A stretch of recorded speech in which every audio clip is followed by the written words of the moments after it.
కౌశికి ఇంట్లో కౌశికి, కేదార్, జగదాత్రి, నిషిక, యువరాజ్, వైజయంతి, శ్రీవల్లి అందరూ బ్రేక్ఫాస్ట్ చేస్తూ ఉండగా కాచి ఒక హ్యాండ్ బ్యాగ్ తీసుకొని బయటికి వెళ్ళబోతూ ఉంటుంది. అప్పుడు బూచి కాచిని ఆపేస్తాడు. నువ్వు ఇప్పుడు ఎక్కడికి వెళ్తున్నావో చెప్పకుండా ఇంట్లో నుండి వెళ్ళడానికి వీల్లేదు కాచి అని బూచి ఆపుతూ ఉంటాడు. ఆ గొడవ పెద్దదవ్వడంతో అందరూ కాచి బూచి చుట్టూ చేరతారు. ఏమైందమ్మా కాచి?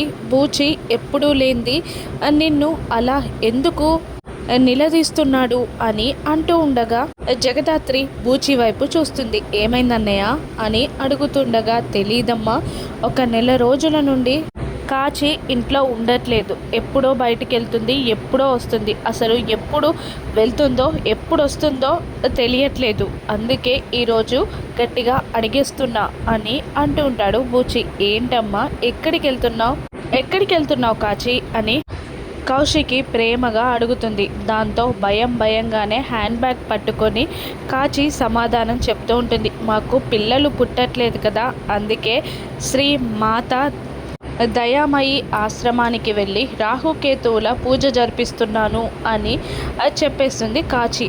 దాంతో ఆ ఆశ్రమం పేరు చెప్పగానే కేదార్, ధాత్రి ఇద్దరు షాక్ అవుతారు. ఒక్కసారిగా వాళ్ళిద్దరికీ ఆ ఆశ్రమంలో జరుగుతున్న కుట్రలు, కుతంత్రాలు, చీకటి కోణాలు, అక్కడ మహిళలపై జరుగుతున్న వేధింపులు, వాళ్ళని ఎలా వాడుకుంటున్నారో అన్నీ గుర్తొచ్చి ఇద్దరు ఒక్కసారిగా షాక్ అవుతారు. జగదాత్రి, కేదార్.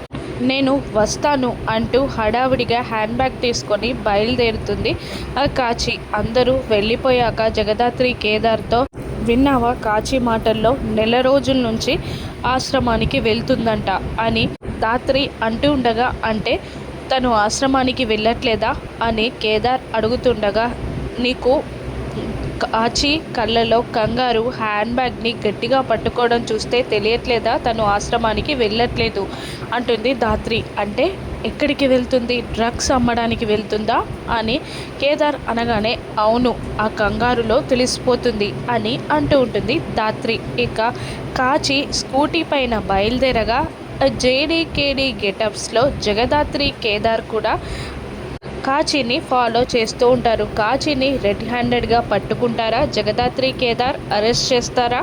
ఆ శ్రీ మాత దయామయి ఆశ్రమం చీకటి కోణాన్ని బయటపెట్టి ఆశ్రమాన్ని జగదాత్రి, కేదార్ అదే జేడీకేడీ మోయిస్తారా? రాను ఎపిసోడ్స్లో చూద్దాం. Thank you for watching.